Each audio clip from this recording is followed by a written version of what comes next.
नमस्कार। अक्षय वट के इस कार्यक्रम में आप सभी का फिर से एक बार स्वागत है। आज हम ऐसे वरिष्ठ जनों से मिलने जा रहे हैं जो अपने जीवन काल में अलग अलग विभागों, संस्थाओं में अपनी सेवा देके सेवानिवृत्त हुए हैं।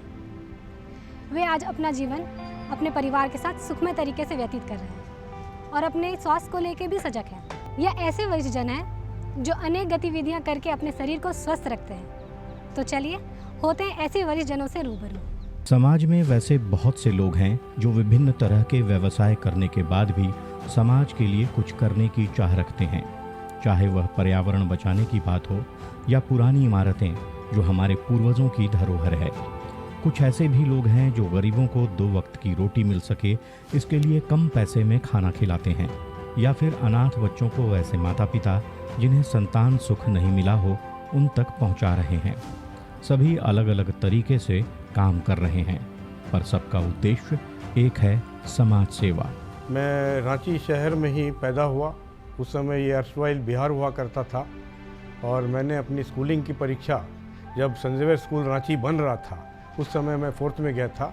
ये 1965 तक खाली 5th-6th क्लास था सेंट ज़ेवियर स्कूल में। मैंने सेंट ज़ेवियर स्कूल से शिक्षा प्राप्त की एवं फिर सेंट ज़ेवियर कॉलेज से मैंने कॉमर्स में डिग्री लिया और उसके बाद मैंने अपनी पढ़ाई की।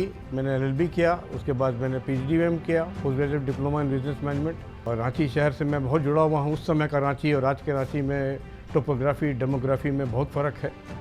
ये पूरा पहले एक कांके रोड पूरा एक जंगल हुआ करता था जिसमें बड़े बड़े पेड़, इन्वायरमेंट वाइज बहुत बढ़िया था और ट्राइबल्स काफ़ी रहते थे।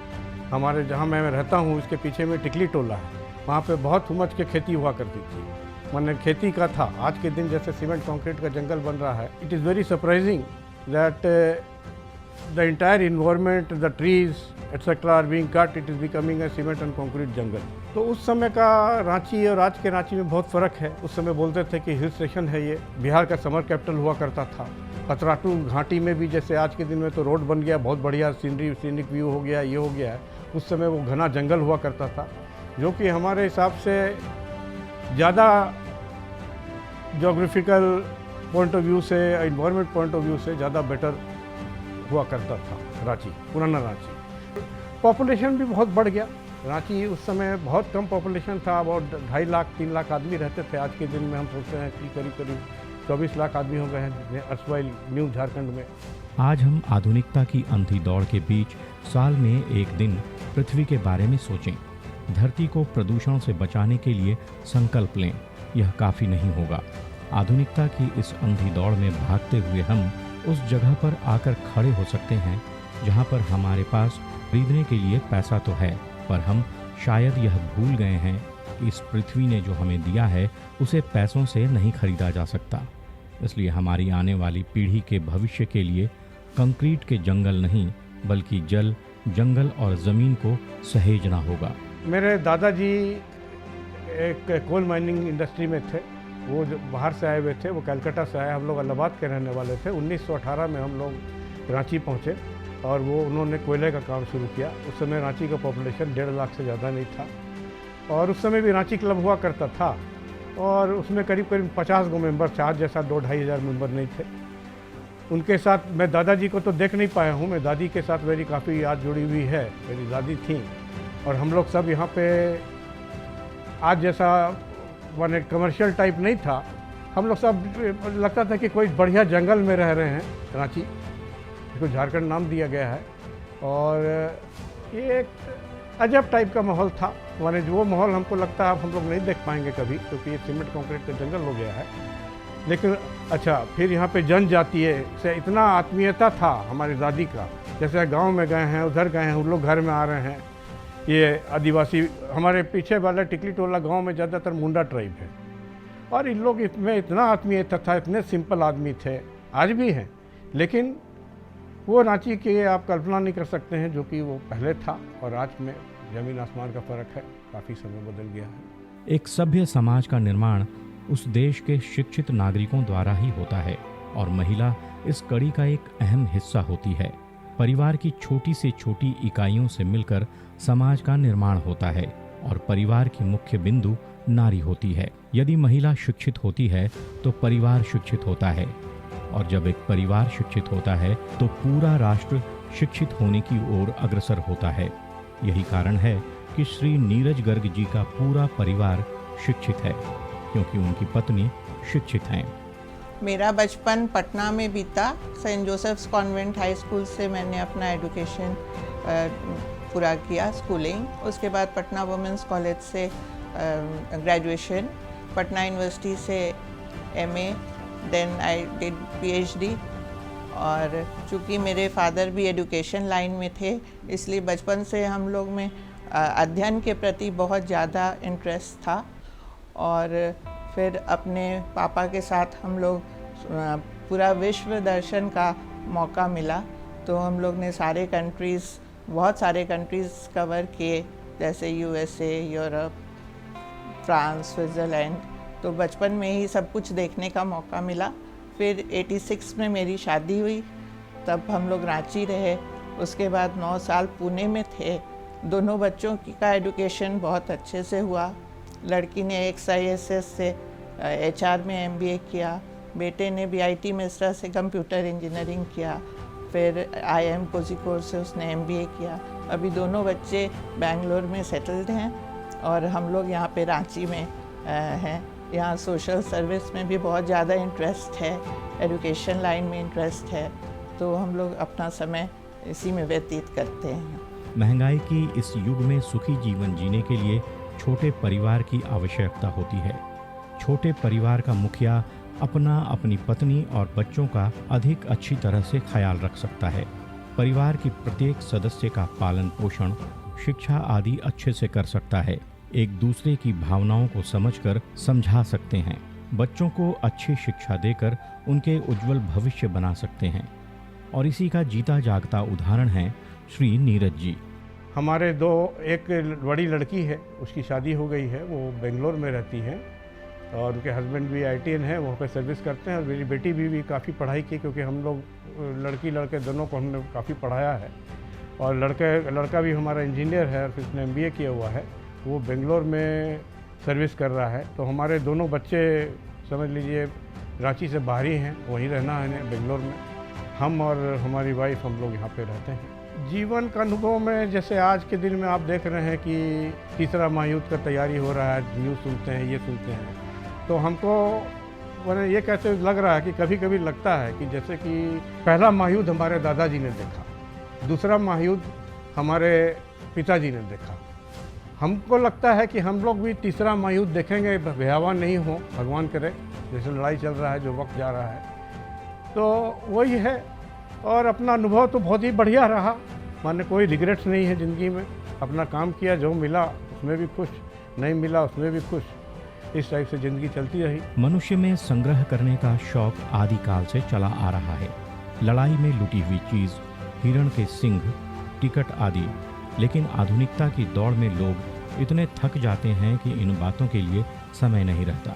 पर नीरज जी ने अपने संग्रह करने के शौक को जीवित रखते हुए वैसे पुरानी वस्तु, सजावट की चीज़ संग्रह करके रखा है, जिसे हमारे बुजुर्ग इस्तेमाल में लाते थे।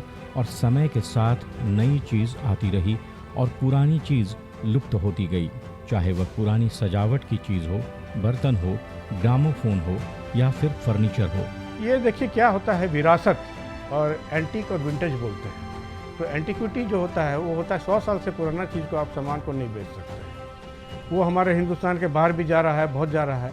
और विरासत और कल्चरल हेरिटेज जो है, ये हमको जो विरासत में मिला हुआ है। जैसे हम लोग खाते थे, लस्सी पीते थे, लस्सी पुराने वाले गिलास में, जो कि 1 फीट का 1.5 फीट का हुआ करता था पंजाब में, वो आप आज नहीं मिलेगा वो आपको। तो उस समय का विरासत हमको शौक हुआ कि ये उससे समझ में आए कि ये पहले का ज़माना क्या था, पुराना ग्रामोफोन कैसे चलता था चाबी दे के, आज तो सब इलेक्ट्रॉनिक में चलता है।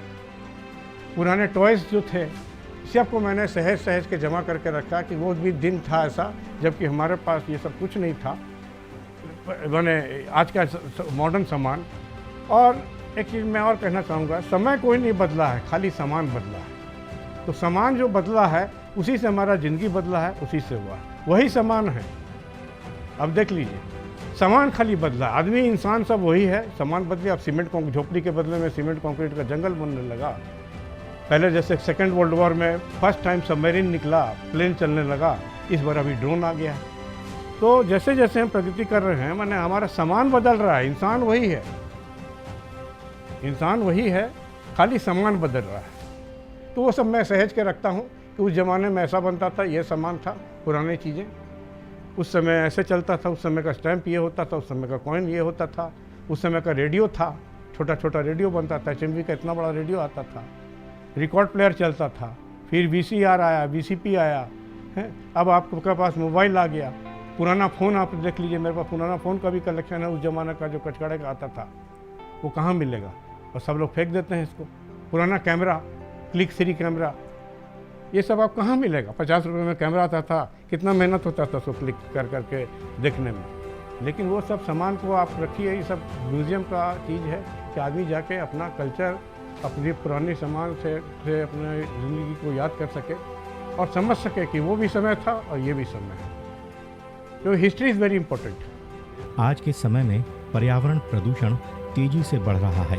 हर जगह घने वृक्ष कटकर बड़ी बिल्डिंग का निर्माण करना पर्यावरण और प्रकृति के साथ छेड़छाड़ है। इसे बचाने की मुहिम में नीरज जी ने विभिन्न तरह के पेड़ अपने छत पर लगा रखे हैं, जिसकी देखरेख में वे और उनकी पत्नी कोई कसर नहीं छोड़ते। इन पेड़ों में विभिन्न प्रजाति के अमृत, जामुन, लीची, आम, कटहल के साथ साथ कल्पतरु, रुद्राक्ष, बरगद, सेब, चीकू, अंजीर आदि के साथ विभिन्न तरह के फूल और मसालों के पौधे भी लगा कर रखे हैं। हमारा भी पहले यहाँ पे बंगलो था, वो बदल के सीमेंट कंक्रीट हो गया, तो बड़ा दुख लगा कि जब बहुत सारे पेड़ पौधे थे यहाँ पे, तो हमने बड़ा बड़ा ड्रम मंगाया और उसमें जितना पेड़ होता है, जितना कंट्रीब्यूट कर सकें एनवायरनमेंट को करें। तो हमने जामुन का, बड़ का, पीपल का, नीम का, करौंदा का, आम का, अमरूद का, और जितने पेड़ हो सकते, कल्प वृक्ष का, रुद्राक्ष का, चंदन का, बड़ा एक्जॉटिक प्लांट्स लगाया है वहाँ पे, जिसमें बहुत देखना पड़ता है, क्योंकि अगर ये ज़मीन में रहता तो उतना देखना नहीं पड़ता, लेकिन इसको हमको बहुत समय देना पड़ता है। कुछ समय भी बीत जाता है पेड़ पौधे के बीच में, अच्छा लगता है, बहुत अच्छा लगता है। सुबह में पानी पटाना, शाम को पानी पटाना अच्छा लगता है हमको। आज वरिष्ठ नागरिक होकर भी नीरज जी अपने से बड़ों का सम्मान करना, अपने संस्कारों को आगे बढ़ाने के लिए उन्हें बच्चों में प्रसार करना, स्वयं वरिष्ठ जन होने के नाते अपने अनुभव का लाभ लोगों को समय समय पर देना नहीं भूलते। उनका कहना है कि हम अपने पूर्वजों की छाया है, उनसे हम हैं, ना कि वे हमसे। वरिष्ठ जन का जो एक्सपीरियंस होता है, वरिष्ठ जन ने जो देखा हुआ होता है, वो युवा वर्ग आज के दिन में नहीं देख पा रहा है। आज के दिन में आप बुलेट ट्रेन में चढ़ रहे हैं, आज के दिन में आप प्लेन में चढ़ रहे हैं। उस ज़माने में जो हमारा वरिष्ठ वर्ग ने बहुत तकलीफ़ देखा कि 4 दिन में बम्बई पहुंचता था, 3 दिन में मद्रास पहुंचता था, और उनका एक्सपीरियंस जो है उसी के कारण आज के दिन में जो युवा वर्ग है डेवलप कर रहा है। तो इन लोग का महत्व तो वरिष्ठ जन का बहुत है। और आप देखिएगा कि वरिष्ठ जन की ही किताबें हैं, चाहे जो है हम लोग पढ़ते हैं, चाहे वो मैनेजमेंट में हो, चाहे मेडिकल साइंसेज में हो, चाहे वो इंजीनियरिंग में हो, चाहे लॉ में हो, सीनियर जजेस।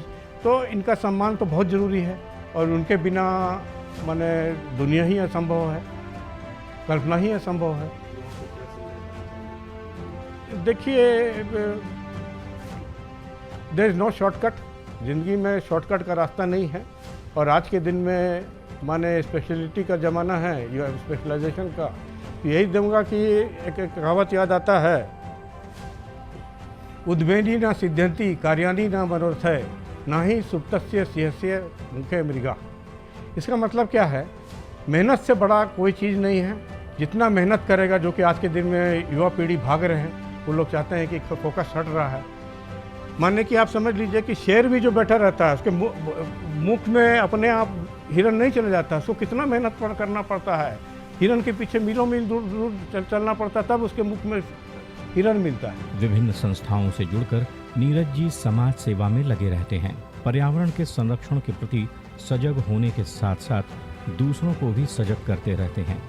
इसके साथ पुरानी इमारतों के संरक्षण कार्य में निरंतर सालों से कार्य कर रहे हैं।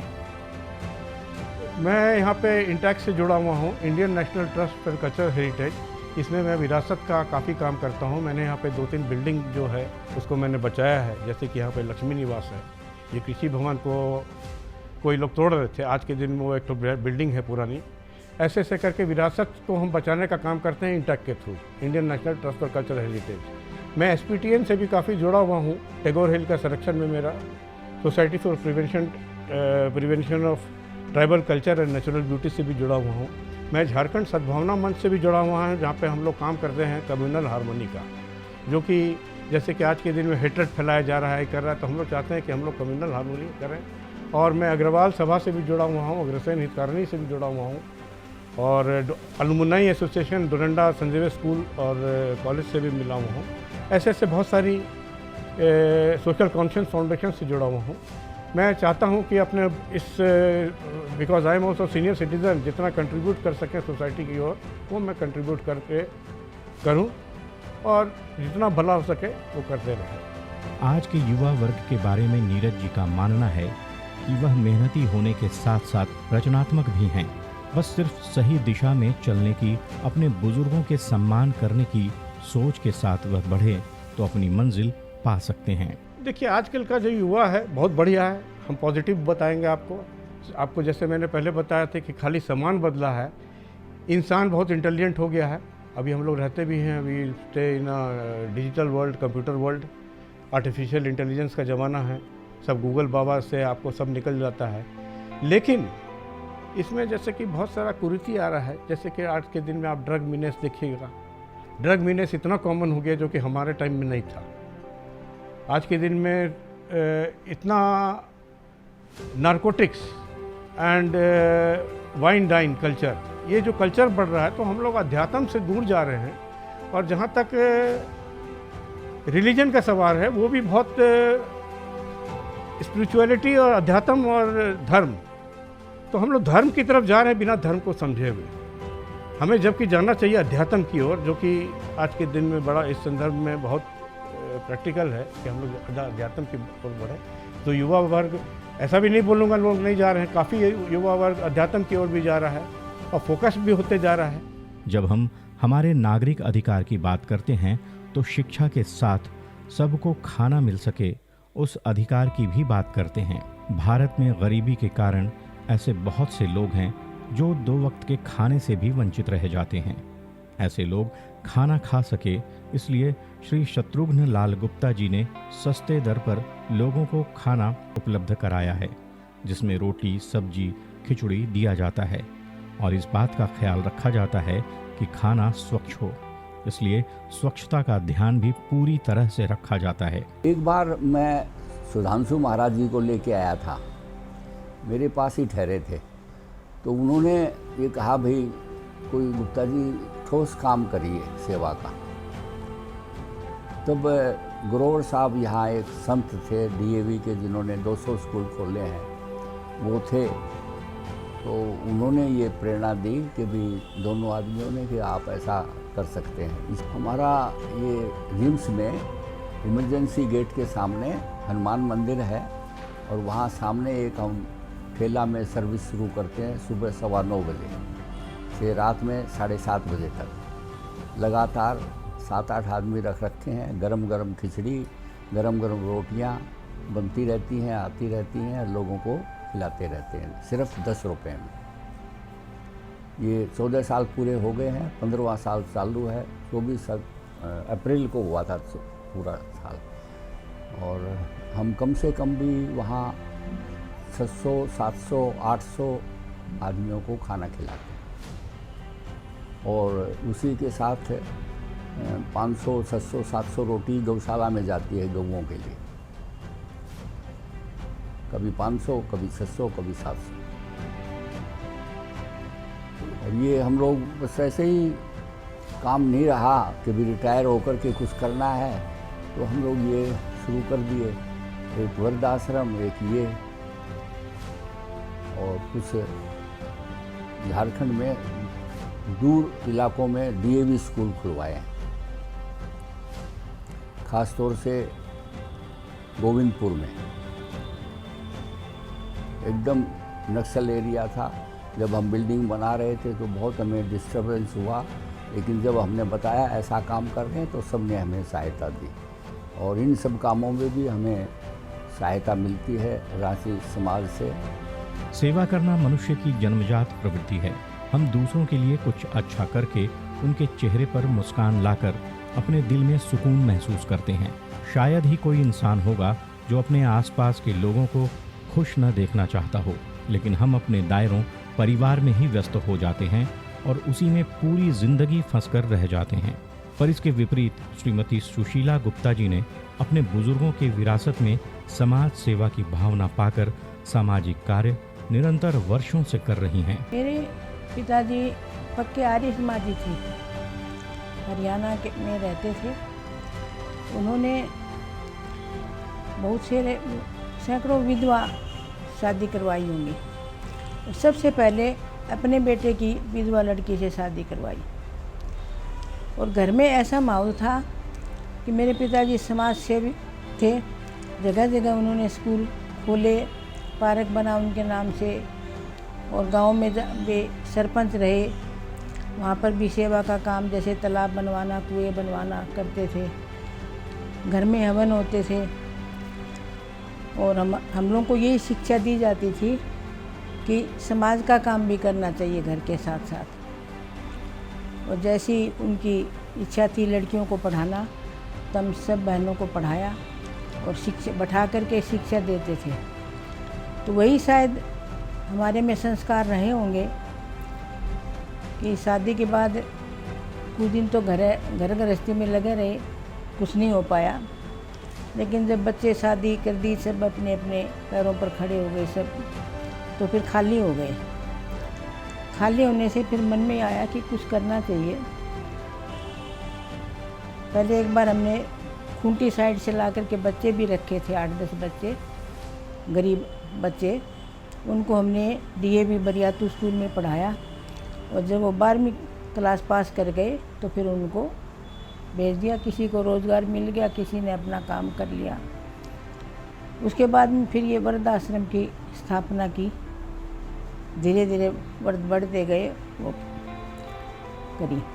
मैं आर्य समाज की प्रधाना रही हूँ 15 साल। आर्य समाज के द्वारा भी जगह जगह हमने गांव में जाकर के काम किया। बुजुर्गों के प्रति सम्मान दिखाने से वरिष्ठ नागरिकों और देखभाल करने वाले दोनों को लाभ होता है। जब वरिष्ठ नागरिक खुद को मूल्यवान महसूस करते हैं तो उनके स्वास्थ्य पर बहुत लाभ मिलता है। भावनात्मक रूप से वह मजबूत होते हैं। माता पिता, दादा दादी जो घर में हैं, युवाओं को, बहू बेटों को, उनको अपने घर में स्थान देना चाहिए, उनका आदर सम्मान करना चाहिए। उनके अनुभव से बहुत सारी बातें सीखने को मिलती है। क्योंकि आजकल सब नौकरी पेशा लोग हो गए, इधर उधर नौकरी करना उनका भी करनी पड़ती है जीविका के लिए, तो रख नहीं पाते पास में, तो उनको शिक्षा भी नहीं मिल पाती है। इसलिए आज के युवा भटक रहे हैं। उनको पता ही नहीं है, न आजकल गुरुओं की बात मानते हैं, न माता पिता की बात मानते हैं, तो वो भटक जाते हैं लाइन से और फिर गलत काम कर बैठते हैं। उनका देखा देखी उनके बच्चे भी संस्कारहीन हो जाते हैं। हमारे समाज में संस्कारों की कमी है। हमें सोचना चाहिए कि आगे आने वाली पीढ़ी क्या करेंगी। जगह जगह आज दुष्कर्म होते हुए सुनते हैं, पढ़ते हैं, देखते हैं, मन बड़ा खराब होता है कि हमारे संस्कार हमारे हिंदुस्तान में ऐसे नहीं थे। बस यही कहती हूँ कि उनको संस्कार होना बहुत ज़रूरी है, चाहे वो स्कूल से मिले चाहे घर से मिले। वैसे बच्चे जिनके माता पिता नहीं हैं, जो देश के भविष्य हैं, उनकी देख रेख करना, उन्हें वैसे दंपत्ति को सौंपना जो उनका भविष्य उज्जवल कर सके। इसी सामाजिक हित के काम में श्रीलाल लक्ष्मीलाल जी संस्था करुणा नमो के प्रबंधन में लगकर कर रहे हैं। पेशे से बैंक कर्मचारी रह चुके लाल जी अपनी सेवानिवृत्ति के बाद भी समाज सेवा में निरंतर सक्रिय हैं। इसकी स्थापना 1999 में doctor HP Narayan, doctor Usha रानी, डॉक्टर शोभा चक्रवर्ती, डॉक्टर सतीश मिद्दा और अन्य डॉक्टरों ने मिलकर के किया। जिसके यहाँ पहले जो ये लोग रिम्स में थे, वहाँ बच्चे जो है सो छोड़ के चले जाते थे, कोई लेकर के चले जाते थे। तब इन लोगों ने सोचा कि क्यों नहीं हम लोग करें, तो इन्होंने सब शुरू किया, आरंभ किया 1-2 बच्चे से। आज हमारे पास 18 बच्चे हैं। हम लोग यहाँ एडॉप्शन का काम करते हैं। यहाँ पर भारत सरकार के अंडर में इसका कारा जो है समाज कल्याण विभाग का, उसके द्वारा संचालित ये है। और इसमें जो बच्चे कहीं भी मिलते हैं वो यहाँ आते हैं, उसका लालन पालन किया जाता है और फिर उसका जो चाहने वाले माता पिता हैं उसको जो है सो दिया जाता है। इसका संचालन जो है सो शुरू किए थे डॉक्टरों ने। अभी समाज के अन्य लोग, और डॉक्टर तो ज़्यादा ही हैं, लेकिन सभी वर्ग के लोग यहाँ बच्चों की भलाई के लिए आते हैं और सेवा करते हैं, जिससे सरकार और समाज को मिल करके एक बहुत अच्छी संस्था चल रही है। जहाँ कभी भी कोई भी बच्चा मिले, हम लोगों से अपील करते हैं, कभी बोलिए किसी भी डिस्ट्रिक्ट में हम लोग जो है तो मदद करने के लिए तैयार रहते हैं। वृद्धों की निस्वार्थ सेवा और समर्पण से हम हमारे बुजुर्गों के सम्मान और सेवा की परंपरा का निर्वाह करते हैं। आदिकाल से हमें सिखाया गया है कि माता पिता, बड़े बुजुर्गों आदि का आदर करना चाहिए। यह सामाजिक मूल्य हमारी सभ्यता का हिस्सा रही है।